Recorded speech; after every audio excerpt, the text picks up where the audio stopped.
Just designed this 3D printable infinity speed limit sign.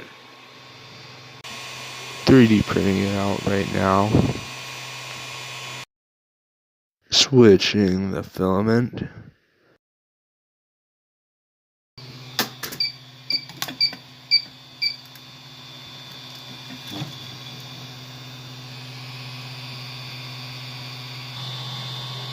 The 3D printer just finished, so let's check out how it did. And the print is complete.